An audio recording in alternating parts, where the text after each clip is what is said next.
Thank you everyone for joining us today. I'm so excited to talk to all my favorite photographers.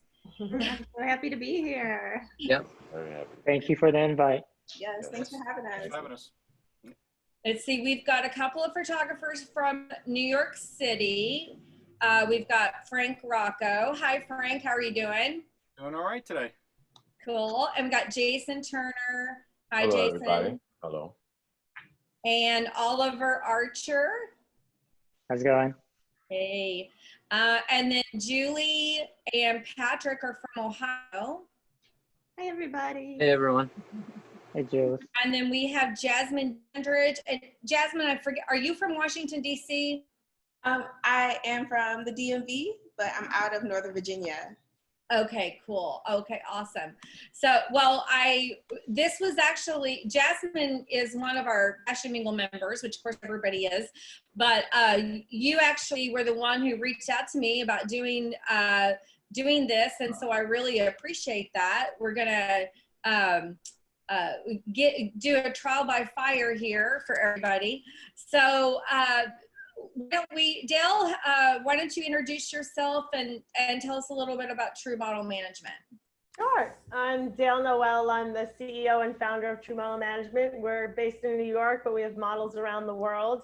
And we pretty much cover all types of models, all types of modeling. Started out in the fit modeling world, and from there, top designers noticed that our fit models were very good looking, asked to shoot them for print, for campaigns, model shoes, pretty much a little bit of everything. So right now we're full service and very diverse and inclusive. So if you have a model need, just call us. We love helping educate the industry, and we're always open to creative collaborations. So my passion's connecting people.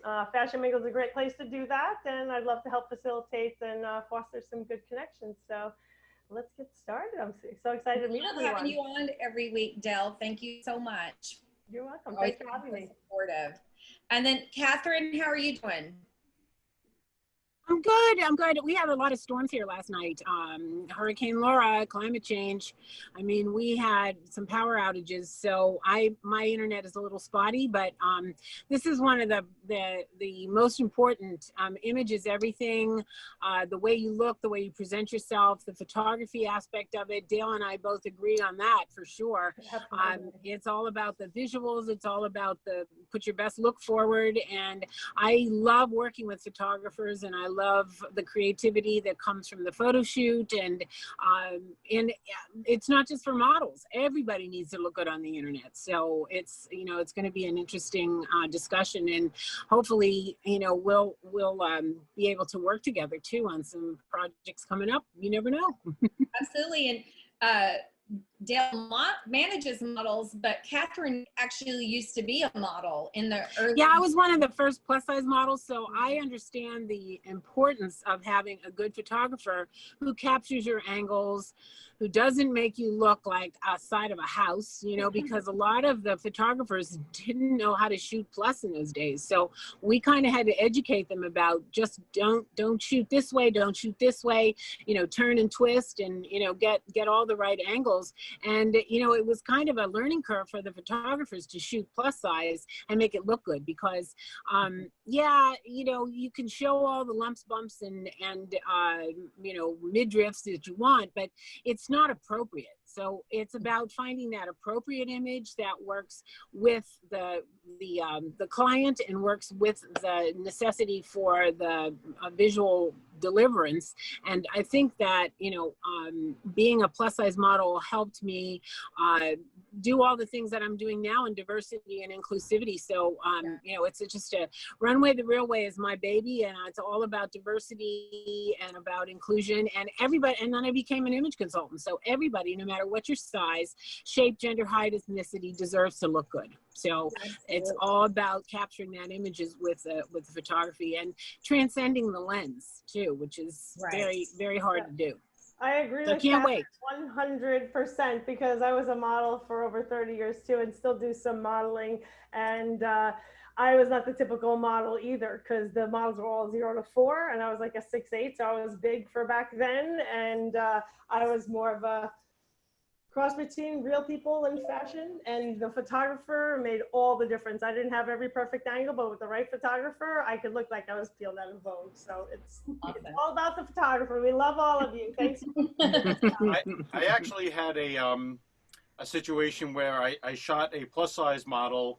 I was shooting a few for one agency, and she was like, I love these images, but there's a bunch I can't use because you made me look too skinny, and these aren't going to Yeah. be the plus size thing. So, and it wasn't Photoshop. It was just There's the right balance. Yeah. That's funny. That's Slippery great. slope. You have to make everything all in one little package. Yep, that's a great point. It goes for fit models as well, because if we transitioned, you know, from fit, back in the day, you didn't need great pictures to be a fit model. And nowadays you do, because so many print models have become fit models, and we represent them all. But we have to train photographers or find the ones that are used to shooting real people with their real proportions, and not make them look so elongated and slim. It's absolutely 100, and it's a difficult, challenging thing to do. Yeah. You got it. And no Photoshop. No Photoshop. I know, all authenticity now. But Yeah. That's Well, we know right now is a really difficult time for the photography industry and for the modeling industry because of COVID. You know, one reason we started the Mingle Masterminds is to give everybody an opportunity to, you know, connect and enlarge their network, but also to like really figure out, you know, how to move your business forward during this time, to share ideas and to, you know, just, and to keep us all updated on, you know, how your particular industry is, you know, surviving through this time.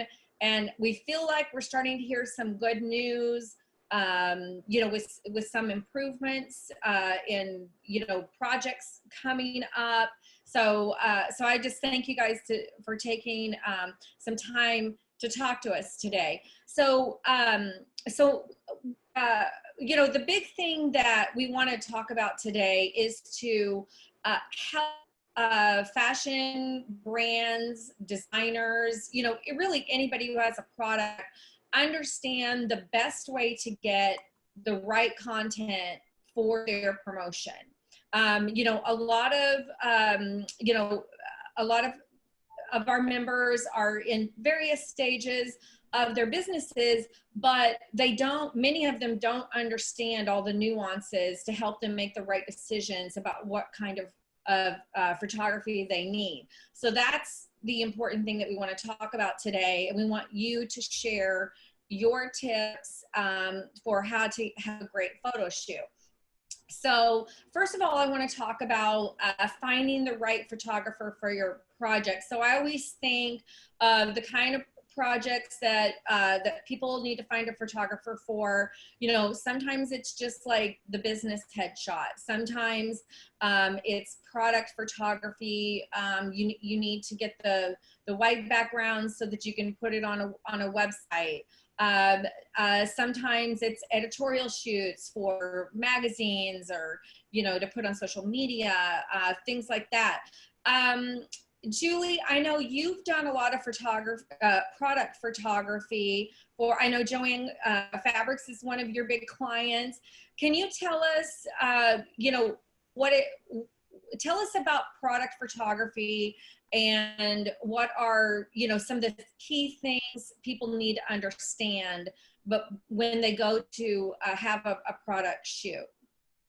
The thing that people most get surprised about is how involved it is, actually. If somebody's never been on a shoot before, I've heard many clients say, boy, I just thought you put it down and take a picture, you know, and I'm like, no, you know, you have to examine the product. You have to understand, just like a model, a product has its best angle and its best way of lighting, you know, so you have to just know how to make it the hero. And that comes with, you know, working with products for many, many years. I'm 20 years into it now. And I started mainly, I'm in Cleveland, so it's a lot of product photography here. And I really had to push to find my place in the fashion world. So really my background is mainly like how to light product photography. My mentors always also said, you know, when you light your product photography, you use these same concepts for a model also. But back to your question, yeah, the biggest thing is they don't realize how involved it is. And if you have like a square cut beauty shot, the props that go into it and how you don't just throw stuff on a set, you place it, the stylist looks through the camera, you work together to find the best relationship to everything while keeping that product the hero. So Yeah. a lot of thought goes into it and working together as a team, you know, and then of course for the client to say, yes, this is the vibe I want, the lighting, you know, then the lighting, you know, do you want it dramatic? Do you want it soft and ethereal, you know? So there's so much thought that goes into it that, you know, teamwork is key. Do you do a lot of prep in advance before you actually arrive at the photo shoot? Yes, especially if it's like a catalog shoot, which Patrick and I just worked on one the last couple of days. For root candles, that's a very big client of mine. And, you know, there's also the art director she does all the layouts. She briefs me on the layouts, make sure I see everything before coming to it, because I may need certain things that will allow me to light the way I need to light for one specific shot type of thing. So there's definitely a lot of communication that goes between the client, the art director, you know, myself and anybody else involved for sure. Okay. Yeah. And Patrick, you and Julie work a lot together, and I know photographers love having someone with them because you guys end up needing each other in many ways. I know often there's an assistant. Patrick, tell us a little bit about how why it's important for photographers to, you know, to sometimes for there to be an assistant on the project, and what that person's role is. Yeah, well, I met Julie through, like she had come into a business class of mine in college, a business photography class, and because she was involved with fashion, I was interested in working with her. So that grew into assisting her on some jobs. And it's been many years now since I've done that. And I'll still assist for her on certain clients like root candles, on bigger projects and stuff. And I think it's really important when working with an assistant, even myself as a photographer for my own clients, my own projects, looking for an assistant, you really want to find somebody that you work well with, that's going to understand your vision, and also just to have a second pair of eyes there in case you might miss something. And if you're working with an art director, sometimes they're working on one thing, you're looking through the camera, you're composing the shot, lighting the shot, that kind of thing. And you gotta, it's great to have that second pair of hands to then make sure they're setting up. Like for root candles, for example, like Julie was working close with the art director, so while she's doing that, I'm pre-lighting the set, I'm getting everything connected to the computer, that kind of stuff, and then just being on hand for anything that comes up that you might not be prepared for, and then you got a second person there to jump on it, and hopefully even catch it before you see it. That's even better. Yeah. Hopefully and that answered. You're a beautiful editorial photographer. Tell us about what editorial photography is, and how, you know, how to find a good editorial photographer. I think when it comes to shooting editorial, like you really, really have to push the story-based image over anything. There has to be a concept. And when it comes to selling a product, you want to put that product, whether it's something like an actual object, like the candles or whatever it might be, or a piece of clothing, you want to put it in that scenario where the person viewing it can see themselves in that scenario and connect with that story that you're telling that pushes that product. So when it comes to shooting editorial for myself, if I'm working with an art director, I'll work with them on creating vision boards and vibing off of each other to get to meet in the middle to make the best possible decision to move forward with the project, with the story. And if I'm working on my own, say it's like I've been given creative control on a few projects in the past, so then in that sense, I will then go create vision boards, send them out to the team that I've selected with makeup, styling, hairstylists, whoever's involved, even the models, so they can get on the same page and see this is the story that we're trying to tell, this is where we're going to be shooting, everything. It's extremely involved beforehand. with planning, just to make sure that that story is what comes through, even more so than, in my opinion, personally, even more so than the fashion that you're trying to sell, is that once you have that story in the beginning, then you put that fashion into it. And like I mentioned before, you get the viewer to connect with it and feel something from it. So then they might see a dress or something and say, I could see myself in that situation wearing that dress. Why don't I click on this link or type in this website from this magazine and check it out?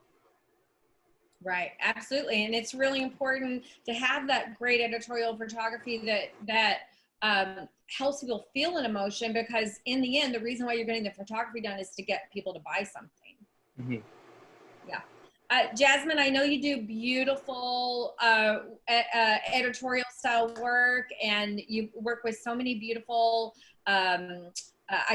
you have will you tell us about your clients? Because I know that you've got a really great style, and I love seeing your pictures on Instagram, and in your portfolio is gorgeous.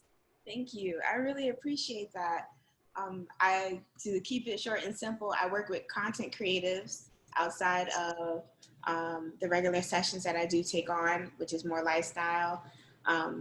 A lot of the time, these content creators are having these deals with companies such as Nordstrom's or Saks or Marshalls, or big or small companies, whatever the case may be, and they need content. Well, they might not be so great with taking their own photos, but that's where I come in. So it's really awesome to be able to connect with so many different people who are pushing a different agenda, just to be able to help a company bring a vision to life and be able to use their creativity.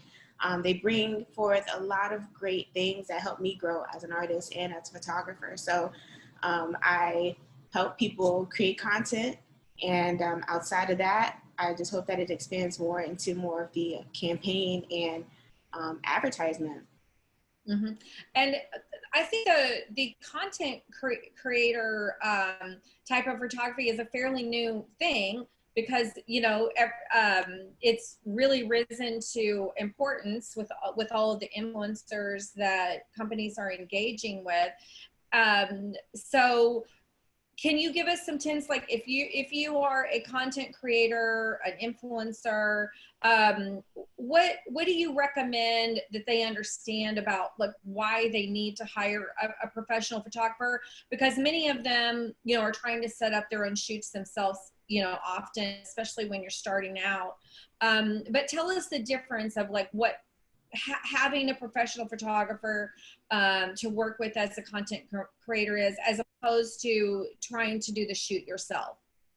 Yeah, absolutely. So a lot of the times, especially during quarantine, you might not have the ability to work with somebody. You might have your phone or a camera that might not be as great quality, but it still gets the job done.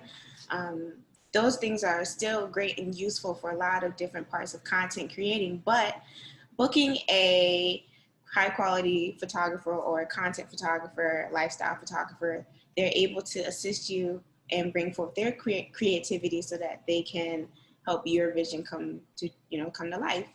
A lot of times, and this is just social media, is that, naturally we are attracted to high quality images.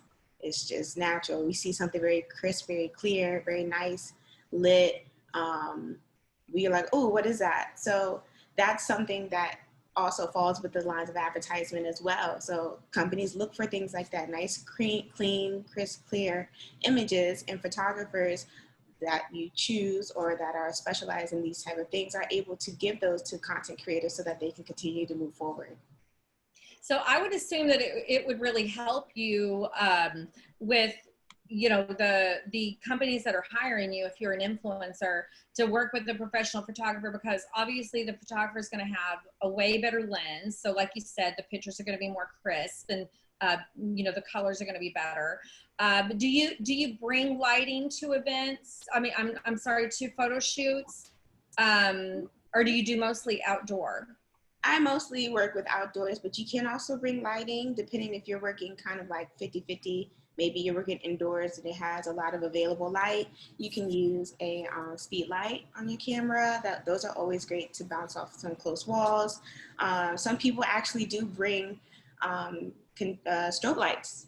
They're easy to carry, maybe a LMB or whatever is great for them. And depending on the weather, depending on what the look they're going for, that can actually work very well for content creating and lifestyle photography. So just to give a little push of light on some of the products, and maybe they'll hold it up to their face or hold it, however they do. But those lighting equipments that we bring forth can definitely shine a lot forward on those products. And yeah. Awesome. Jason, I know one thing that's unique about you is that you are also a videographer. Do you often do shoots where you're doing the photography and the videography? Really depends on the client, to be honest with you. I'm still a photographer first. I'd rather do the photography angle of creating the content before I would do the video. I would usually like to outsource the video to maybe somebody else, but it really depends on the client budget, to be honest with you. And then as far as like the style of photography that we're going to be shooting, if we're doing editorials and that type of thing, you want to ask the client basically, what are they looking for? What kind of story they're trying to tell? What kind of article? Where is it going to be placed inside the magazine?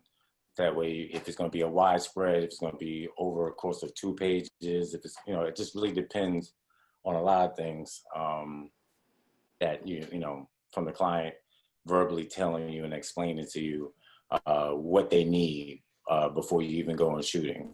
Scouting to me is very important, especially, getting to know and being familiar with the location before you even go and shoot. Once you actually decide what location you're going to know if you need a speed light, to know if you need a strobe light, or if you can actually bounce light off walls and stuff. All that type of stuff is very important before you even go into a shoot. Okay. So for me, videography is definitely important. Video nowadays is definitely the thing that's getting more clicks, getting more attention from, especially on social media. But at the end of the day, I'd rather do photography. So. Gotcha.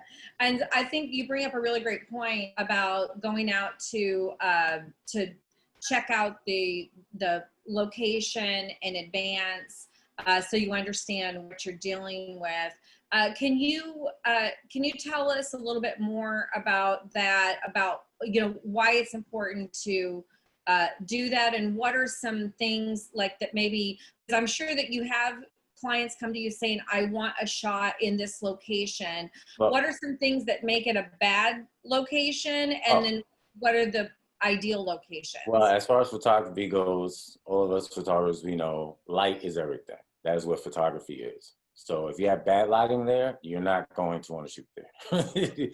The only reason why you would go there is if you have enough coverage as far as lights that you bring on your own and it's still a beautiful setting and you want to take advantage of that.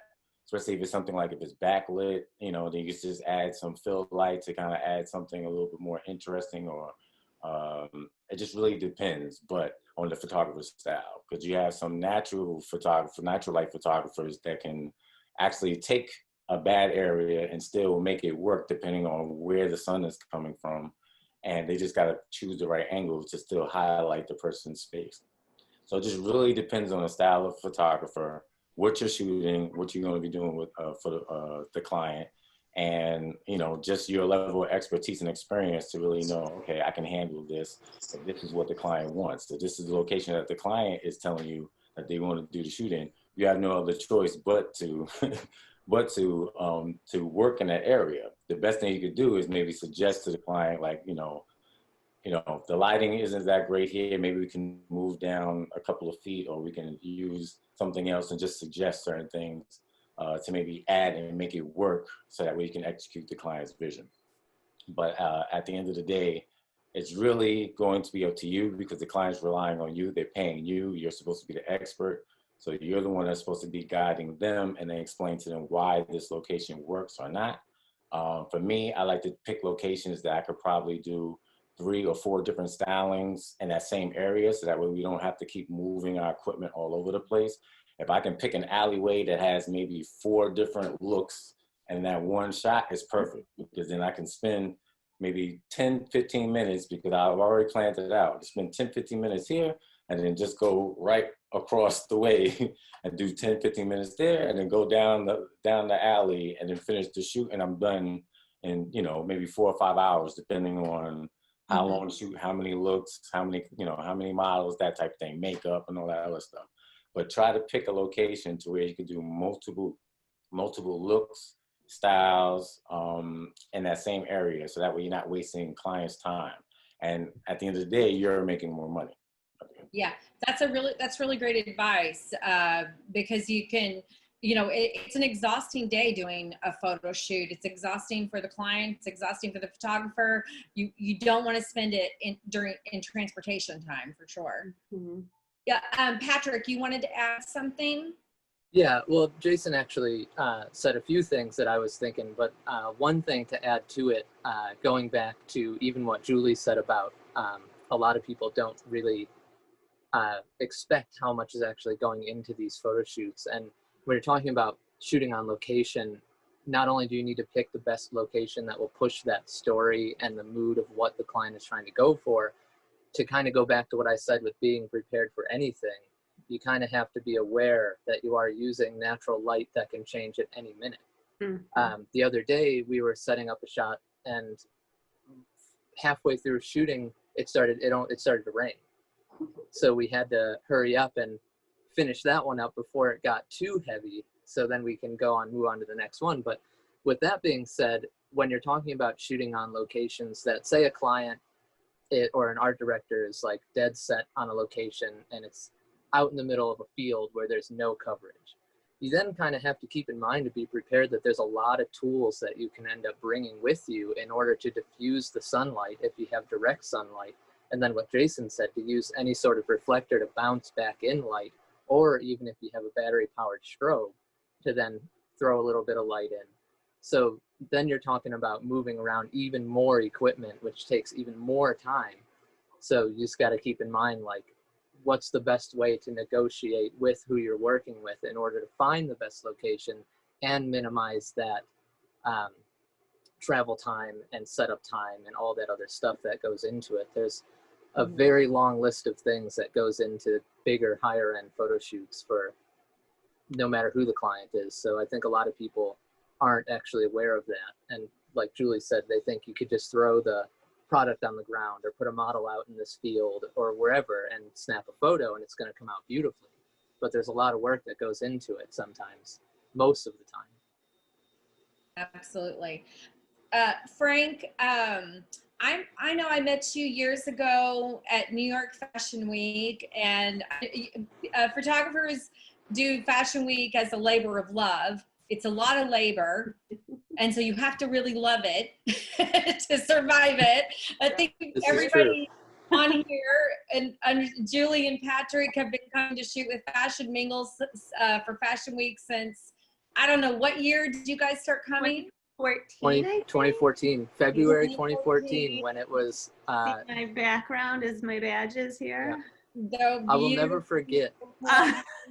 I will never forget taking the picture, the Polaroid of the Mercedes-Benz sign when it was negative 16 degrees outside. Yeah, that was just freezing. The last Mercedes, the last Lincoln Center was our first season. Yeah, that was the heyday. Frank, did you like shooting at Lincoln Center? Where's your favorite place for New York Fashion shoot? When I first started shooting Fashion Week, was the first year at Lincoln Center. So I don't remember what year that was, but no, I really liked Lincoln Center. I only attended Bryant Park. Even though I was shooting fashion, I never shot any shows at Bryant Park, but I got to go as a guest, which was really amazing. And I think it actually would have been the best place to shoot. I miss Lincoln Center. Some of the places now, it's just hard to get in and out. The Spring Studios is great once you're in, but if you have to get to another show right after, you're screwed. Yeah. Especially if it's in another location, and it often is. I do it as a passion. I look forward to it. as it's coming up, I'm like, oh, great, I'm going to see everybody. I'm going to go shoot, whatever. And then I'm really, really happy when it's over. Yeah. I actually, the first time I got into, I did 2 seasons at Bryant Park as a photographer, which you guys probably don't realize, but long time ago, I'm like 55 now, long time ago, I started out wanting to be a photographer. And then I quickly realized that there's the photography work that you do that's fun and creative. And then once you actually have a client, it becomes awful and miserable. And so then it was like, wait a minute. And so I literally hated it so much. One day I got frustrated. I picked up all my photography gear, like the old fashioned stuff, all the little filters and all that. I took it to the photography store in town and I sold all of it. I was like, I'm never doing this again. Oh my And God. I went 8 years without taking a photograph. Oh my God. Wow. I don't have the same displeasure when I have a client. Especially if they're a great client. Like my last fashion week, I had a brand new client that was fantastic.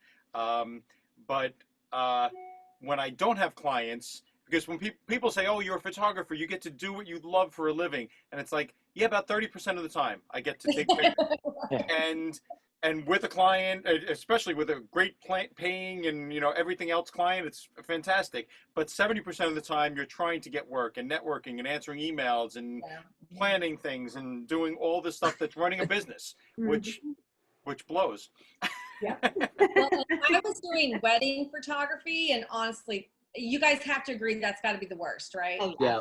I wouldn't touch that with I don't football. know enough. I've done a handful of weddings where I've the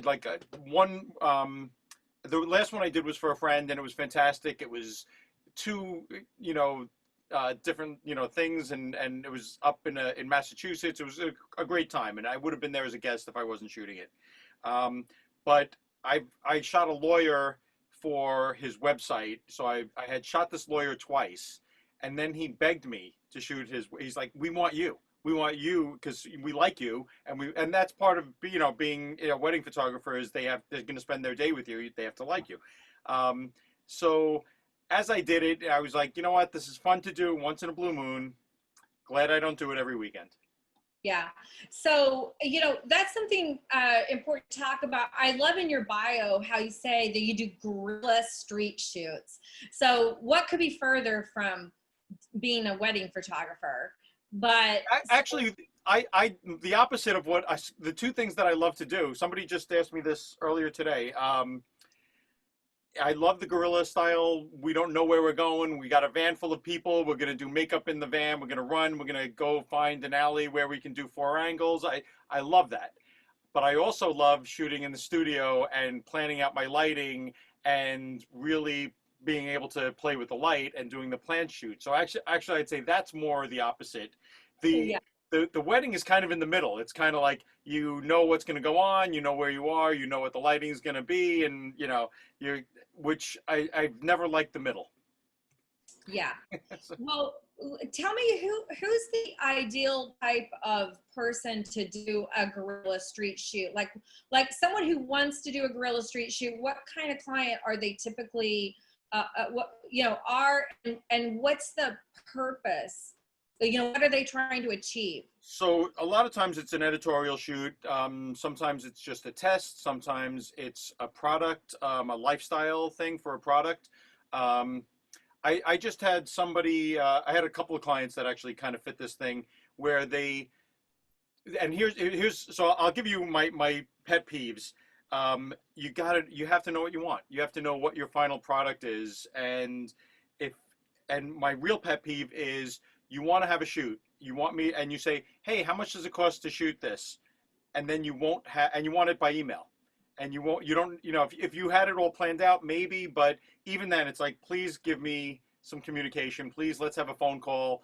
Let's decide. And even budget wise, one of the questions that I learned from I forgot who told me this example, but it's, as a photographer, it's like if you called me for a party planner And it's like, I want to have a birthday party. Oh, cool. All right. So there's a big range. Do you want to have a backyard picnic with, poker and 6 of your closest friends?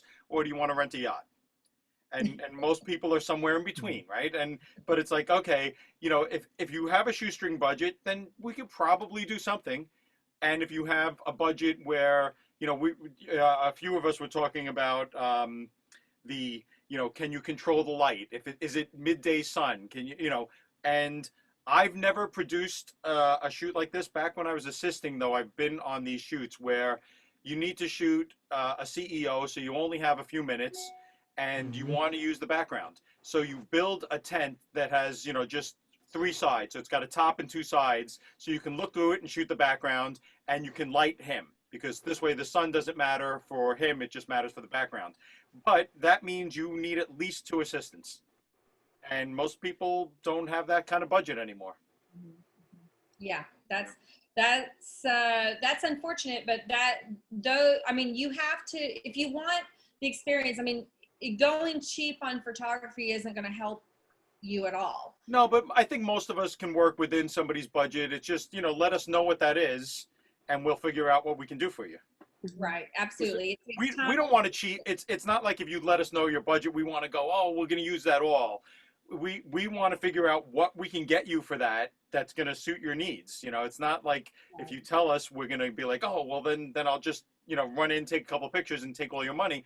We want to know, do we need an assistant? Can we get an assistant? Can we get 2 assistants? Can we bring a whole bunch of lighting, or are we going to do this with, I can't think of the word for a little strobe on your camera right now, a speed light.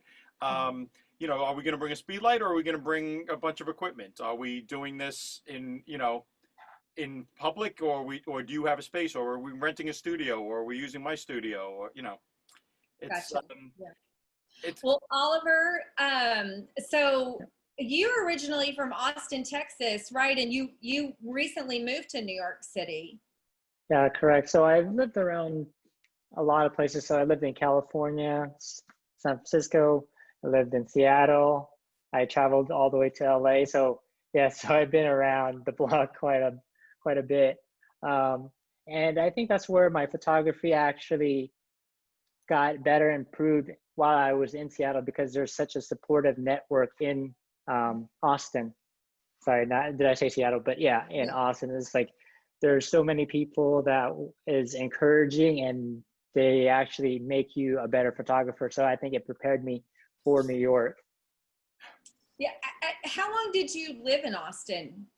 I would say 2 years. 2 years, okay. Because I lived in Austin for almost 20 years. Wow. Before I moved to New York. And so you must have arrived like shortly after I left. Yes, exactly. On your coattails, right? I'm sure we know a lot of the same people. Probably, yeah. I think you know Todd White as well. Yes. Right? He was so one I of the met him. first Fashion Mingle members. Oh, wow. I think he was actually even the first paying member, which is a big deal. Oh, wow. Oh, Todd. Yeah, No, I awesome. connected with them through a drinking click. So it's an awesome event at Austin. Basically, you go to a bar, you get drinks, and then you shoot, models, and you shoot each other, and it's pretty fun just to kind of connect with like-minded individuals. Very cool. Yeah, Todd's amazing. You are an amazing photographer. I love your Instagram feed. You shoot a lot of models. Tell us about the type of clients that you're typically working with. So originally, from Austin, it was up and coming models. So what I do is I believe in creating an inspiring image that gets you towards nostalgic imagery, towards more the vintage style. So my clients are up and coming models from Austin. And when I moved to New York, I actually switched to what what's her name? Jasmine was talking about. Jasmine. So it's more influencers, and it's actually socialites as well. So you get invited to these socialite parties, and you get to shoot and mingle and just hang out for a bit. So it's a totally different clientele than it was in Austin. Yeah, I bet. Very different world for sure. Well, let's get Dale and Catherine in on the conversation. Dale, so you run a modeling agency, and so I'd love to hear from you. As someone who's, you're like the go-between, I guess, between the client, the model, the photographer. How does that work? And how do you survive that? Sure. Well, we work with a variety of photographers in many different capacities. And I would say mostly we work with them preparing portfolios for the models. So we work with everyone from the photographers starting out to like the best in the business. And we have a photo studio in our office if we need to take them. We have people on staff too that can take, decent Polaroids if a pro's not around in a pinch. So we have a little bit of equipment there. But with the photographers, I find, depending on which division, because we have everything from fit to runway to parts, to real people models. We've had plus models since the beginning when we started over a decade ago when it wasn't as popular. So we've met a lot of different types of photographers, and we usually have go-tos for different categories and divisions. And what we do is usually photographers are either referred to us, or a lot come to us through our website or word of mouth, and review the portfolio with the team to see, if we want to invite them in. Some might do, a test for us and see how, if they're getting what we need for our clients, because basically what we need for the portfolios is pretty much dictated by the clients, like what everyone's looking for. So, and some models are very versatile. They could do everything from, a real person lifestyle to, the editorial, fashion, runway, and they need different portfolios for each. So you might work with many different photographers. And I find that every market, every city, the photography that the clients want is different too. So, some of the best models, they have thousands and thousands and thousands of pictures that have worked with so many photographers. One thing when we're interviewing photographers and testing them out is to see how well they work with models who really aren't experienced yet, because we find diamonds in the rough and they might have the look, but to get them to come out of their shell, like their personality, they might be a little intimidated, and all that comes out in the picture. So I find that the photographers that can really connect well with people, and I believe it was Frank that was saying that, they have to like you and the personality. I know for myself as being a model, because I wasn't one of those that, in the beginning knew my angles and enjoyed being in front of the camera, but everyone kept asking me to do it. And there was like major clients like, yeah, I'm going to do the job. And granted, I did a lot of like swimwear and things where I could get away with, they didn't always want my face, I'd be at an angle or something, but still in the beginning, I was super intimidated, and with certain photographers, I was like, oh my gosh, that's me. Like, I felt so comfortable, the music's going, the fan's going, and you just, when you get the models comfortable and natural, and the photographer can just do their job, the technical parts of it, I think it's super important to connect whatever type of model it is. That's probably, they have to have the technical skills, yes, but then they have the people skills, and put it all together. And then, a lot of times clients want things fast, because we also put together shoots for clients, and we'll have, usually with one photographer and a stylist, makeup artist, put the whole package together for them and put multiple clients in one shoot. So not all clients can afford, especially smaller brands. They'll be in a shoot with it's a hat company and a lipstick company and someone who's got the outfit and shoes and handbag, and they're all paying like a little bit to get a great shoot with, top models and, a photographer that they couldn't afford on their own. So we work with them in that capacity as well. Most of the clients come to us already with their team, and we've met some great photographers, stylists, makeup artists through the clients as well. And we reciprocate. Sometimes clients be like, hey, I'm looking for something like this. Can you refer a photographer? So I hope I answered your question. I got a little long-winded there. Sorry about that. No, I think it's important to understand how for everybody to understand how all the players work. Because as the client, you know, I think that, you know, especially people that aren't used to doing professional shoots, they don't understand just how many decisions have to go into everything. And if you're hiring models for the shoot, which you pretty much always have to, unless it's like Jasmine, where you are the model because you're the content creator. But you know, that's being able to actually choose the models and get the right look. That's an important reason to work with an agency. Mm-hmm. Absolutely, and that's a really important part with the photography too, because you know, we need to tell the photographer, like, okay, this is a market we see this person for. Can you capture them in that, you know, the look, the lighting, the posing, you know? And some photographers, they're teaching while they're, you know, shooting too, and then others like expect the model to know everything, you know. They're like, oh, give me this, you know, and then it's like, oh, I don't know how to give you that look, you know. So it depends.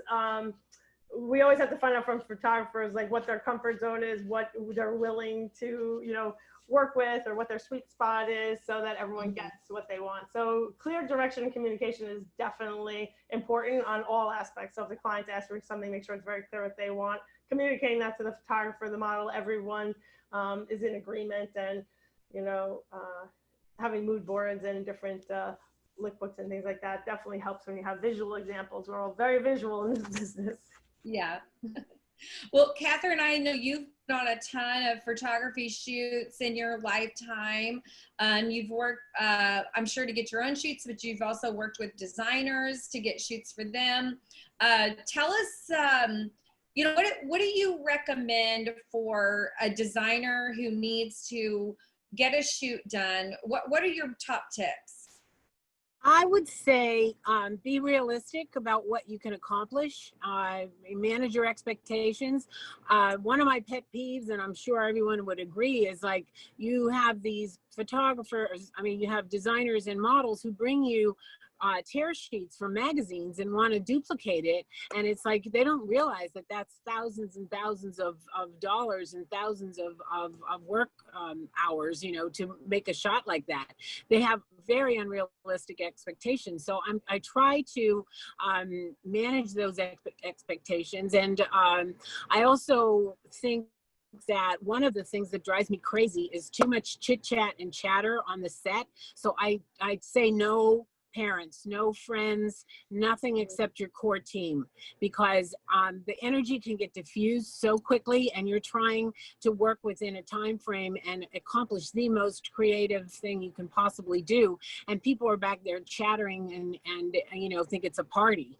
And so I think that anyone who's going on a new shoot should manage their expectations about what they're able to achieve, and talk to the photographer, and like Dale was saying, a mood board, and be realistic about what your mood board can accomplish. And then no extraneous people on the set.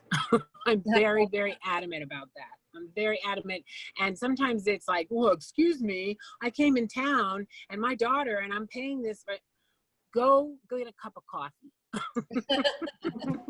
I don't need your input. I know you're dying to see your little missus, like, you know, like right up in front of the camera. You'll see the results, you know. So I see everybody shaking their head, because it's like that is one thing that you know, with designers, models, whatever, just keeping that tight set so that you can accomplish what you need. You're not there to entertain them. Absolutely. Yeah, I unexpectedly had that happen to me in the last year, and I was really surprised that the whole family showed up. Yeah. And you know, it just ruined the energy. Yep.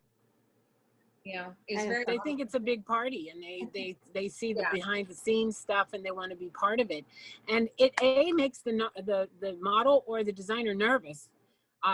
Ultimately, because they have to deliver, and it's too much entertainment, too much energy. So I am firmly, you know, I just wanted to get that out there. I hate to be a naysayer, but you know, it's important to know those points.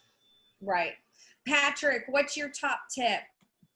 Well, actually, I was, Kat just sort of said, exactly what I was thinking. Was a lot of the times when you're on set with people and there's too many people on set, it causes a lot of distractions for the model particularly, but to make it could cause them to become more uncomfortable because they then feel like they have to put on this show. When they're too focused on doing that, they can't focus on actually doing the job. So it becomes a big distraction. It makes the day longer and it makes the process harder. So I think it's very important to kind of keep the set small with just the people that you need to make the photograph and to get the job done. Yeah. May I interject with one comment on that? I had a model's mother on set once, and she literally told me, this isn't going to work. This shot isn't going to work. And she also was not approving of the lip color. Yeah, right? I mean, You could change the lip color in post. I know. But she said, I don't like this lip color, and I don't like that hair on her, and this shot isn't going to work. So how do you deal with if it's a minor that you're shooting? Yeah. There has to be parental supervision, right? Absolutely, yes. And I wouldn't have it any other way, but yeah, it's really like you really value the moms that sit back and let their child do it and let the team work. It's pretty unusual to have a mom try and tell me a shot is or isn't going to work, but that will forever stick in my head, because they know, nothing about it, and they interject with their personal opinions, not understanding the business and the marketing of the model at all. So you just have to try and explain it to them why you're coming from where you're coming from. And I've had good experiences with moms on sets, and a few of them have been models. They were models in their day, and now their daughter is a model, and sometimes they're really helpful, but not always. Yeah. Right. Yeah. Yeah. So maybe take the lead from the photographer. Right. Absolutely. You hired us, so trust us to do, our best job. Absolutely. Jason, what's your top tip? Be sure. Top tip. As a client, just know what you want and don't be afraid to explain your full vision to the creative director, photographer, stylist, to each person that's going to be involved, so that way they can really understand what your complete vision is. It would make our job a lot easier. And then, it will make it easier for us to communicate what we can and can't do. Like Mrs. Kat said earlier, just know your limitations. So, granted, you might have a great mood board. Everything might make sense as far as planning, but you don't necessarily have the budget to create that or recreate that. So based off our limitations and your communication with us, the more you're clear about your vision, or the more that we can communicate with each other to make your vision clearer, will make everybody's job a lot easier. That's it, communication. What can you tell us, like a couple of the top things that the client needs to communicate so that you really understand what they need from you? First thing, budget. Second thing, time frame. Your time frame. Like, when are you looking to actually present this? Where is it going to be presented to? Who's the target clients or customers that you're looking to draw? Are you trying to sell something? What's the story? These are so many different things that you need to know before going into a shoot, so that way the photographer can be on the same page, or the creative director could be on the same page. But to me, those are the most important things to find out, and should be the very first questions that you ask any client. Okay, that's really helpful. Jasmine, you're working with influencers and content creators. What are your top tips for them? My top tips is come prepared and be ready to use every creativity you may think of. Creative aspect is not just for the influencers and the content creators, but for the photographers too. Props are going to be your best assets almost. And as long as you come prepared, make sure you have all your clothes lined up, your items, your props, and that we are very clear on the end goal. Opening up your creativity is really going to be a really, really good tool, really good tip to pass on to anybody. These companies are looking for something out of the box and original. And, if they continue to see the same things over and over and over again, they're not going to need you. They're not going to need us. Interesting. So you, as a photographer, you try to help them think outside the box and new creative ways to shoot the products so you can keep the real client happy, which is the company that the content creator is shooting for. Right. Yeah, that's great. Oliver, I know you work with a lot of models. What are some of the things, I know models kind of need to bring a lot of extra stuff with them. I've heard of the model bag, and you know, you always have to be prepared for any eventuality, clothes not fitting right or something like that. Tell us your tips for, you know, working with a model and what they need to understand to have on hand to make it a good shoot. So a lot of stuff is like, again, with what people expect. So of course, like do your homework. What people talk about, what the end result is. Is it going to be print? Is it going to be for Instagram? So kind of know and manage your expectations. But I've seen models bring, swear, like luggages. It's like they're moving into your studio for a little bit, and they'll bring, you know, hair, makeup, and they might, again, bring their team, of course. So it's always, if they're doing something for print, you know, you have 4 or 5 looks that you need, and then you also have to have different hairstyle, because what Jasmine was saying is that you also need to have something different, because if you use the same photo, it kind of gets boring after a while. So again, you have to be different. You have to kind of stand out from similar models or similar themes or similar pages from yours. So you know, people look at Instagram for a second. You know, if you have them pause for like 2 seconds or 3 seconds, then you've got them for a little bit. But if they're just going, okay, I've seen this before, I've seen this concept before, then yeah. So, you know, bring a bunch of clothes, bring different complementary colors. Is it, you know, going to be a stylized shoot? Make sure everything kind of build cohesively. There's also a point where if models want to kind of have an archive of photos, so if they want to have an archive of photos that they want to have for, you know, spring, fall, winter, bring those clothes. So there might be a time where you just see a model just for 1 year, and then they have a collection of photos that they could use throughout that year. Okay, that's really good advice. And I'll land on my advice. I'm a web designer in my previous life, and also now for Fashion Mingle, because we do build websites for our Fashion Mingle clients. But I also, you know, spent, you know, a couple of decades working with clients on creating websites.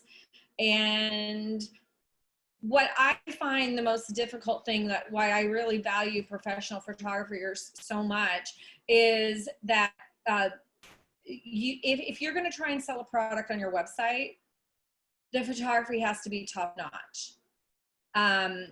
I always designed websites with the idea of looking at your top competitor.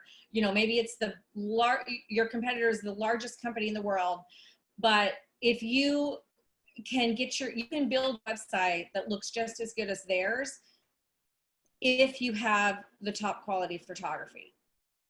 So you've got to invest in real models, not your friends, unless all your friends are models.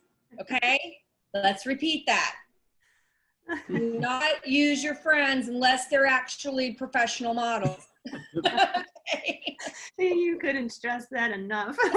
Yeah. Number 1 rule. That's the thing, is like some think clients want to look like models, and then you have to kind of shed them in that light, and there's so much you have to do, like edit, lighting, and you spend so much time post to try and make someone look like a model. So you're just wasting your time. You know, your photos are never going to look right, because there's just the model has, you know, you need the hairstylist, you need the makeup artist. Sometimes you can do without that if the model's really good at doing that for themselves, or, you know, you yourself are a great makeup artist or something.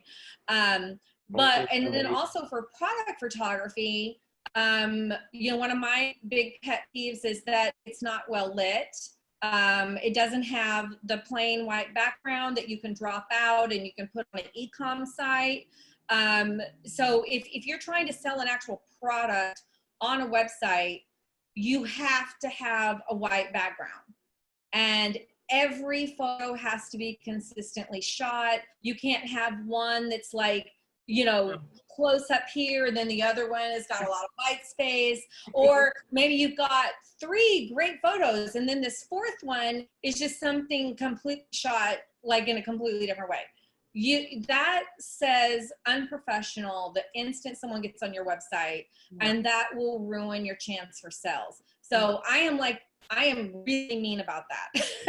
So, you have to know your lighting. Yeah. Sorry.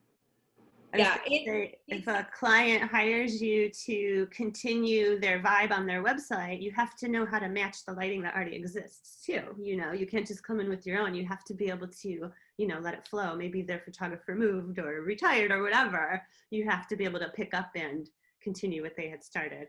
So yeah. Really, I mean, if you have a business, whether you're a designer, you're selling clothes, or it's a product, or you're an influencer and you're selling yourself, you know, your business is going to benefit so much more, exponentially more, by having professional photographers, professional models, professional hair and makeup. And if you don't have the money to invest in that, you know, it's understandable because it's not cheap, but definitely, you know, work toward creating a budget for that. So I'm sorry, that's my pet peeve. Feel a little hot about that. But I thank you guys so much for joining us and giving us an hour of your time today. Thank you, Melissa. Thanks. It's always fun. I look forward to Fridays. Right. We're so sad that we won't get to see you guys all at New York Fashion Week. We always have so much fun at our New York Fashion Week party every year, where so many of you are always in attendance. We had a great cover girl party that Oliver was with us in February. And we really had some amazing experiences together. Hopefully that's going to return really, really soon. Fingers crossed something pops for February. But by next September. It feels weird for me. Yeah. Yeah. It feels weird for me now that usually I'm working on our schedule right now. Yeah. Getting everybody listed on shows.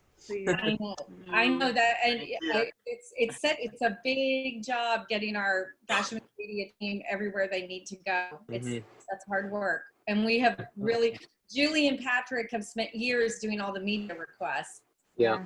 That's my favorite part, the anticipation as they, you know, the invites rolling in, and then at the last minute you get the media blast of like, oh my gosh, there's a top model that's going to be walking in that show, you know. Then for the past couple seasons, I was doing media directing, so I was directing the whole team everywhere. So it feels weird for me, like it's very just sad. nothing going on right now. We missed you doing that. It's like unbelievable. Yeah. So Frank, I know there's a little bit of New York Fashion Week going on. They've got 3 days. Is there anything at all that you're going to be doing during Fashion Week? Right now, I don't know of anything. I'm toying with the idea. You know, I don't know if I'm even going to put out my normal email that makes people aware of me to look for clients. I know my magazine editor is not even going to be at any shows. And I only saw one show, you know, that I know is happening already. So I don't know. Everything is a day-to-day. Who knows what's going to happen, you know. Flexibility, yeah. Absolutely. I heard one promising thing. I have a jewelry client who shows at Milan Jewelry Week, and so far it is on for spring 2021. Okay. So hopefully New York. That seems like a lifetime now, right? Yeah, and Jasmine. Yeah, it looks as though a lot of designers are trying to do virtual shows now. So it kind of takes out the photographers and videographers for the season. And hopefully, you know, it's for the remainder of the year, especially because, you know, we do have other fashion seasons that go forth, men's, wedding. Yeah, a lot of them are switching to virtual, but hopefully next in February, we'll be back hitting the ground running, right? Yes. Hopefully. I think it's a limited. Country to follow COVID guidelines and shut this thing down, okay? No. We Well, need our city just got taken down from level red to level orange, so we're on the right path. Right. But people are having safe photo shoots during COVID-19. I know I'm getting certified for the Safe Sets International. I know that the makeup and hairstylists are getting certified for Barbicide. Dale, what are you talking about with your models about being safe during COVID? Basically, we get from the clients COVID waivers and their list of their procedures that every model has to agree to go to the set or the office or wherever the job is going to be held. And pretty much all are requiring masks and temperature taken. Some are requiring testing. Very limited people on set and in the offices and keeping their distance unless absolutely necessary, like one person can go. Some are requiring the models, or most of them actually, to do their own hair and makeup. Some are putting up protective, like plastic walls in between, you know, so if there has to be a team there, they're behind the wall and just the model and the photographer. So every situation is different, but pretty much it's limiting the amount of people, limiting the amount of time and contact, and everyone's been really good so far. So knock on wood. Business is still happening. You can still get your photo shoots done. I was just, Claire from New York Makeup Academy today just sent me an image of, you know, what her makeup artists are wearing for photo shoots. Yeah. So, yeah, the little screens. And so it's totally possible to keep working on your brand, getting the photography that you need. This is actually now a great time because you can, you know, you've got the time to really focus on doing it right. So we encourage everybody to reach out to these wonderful photographers, and Fashion Mingle just really appreciate you guys for being members and being such wonderful examples of professional photographers for everyone. I have a link I'm going to put in the chat. ASMP put out guidelines for safe photo shoots, so feel free to share. Thank you. Yeah, that's great. Thanks so much for that. Okay, well, everybody have a great weekend. Thanks for joining us.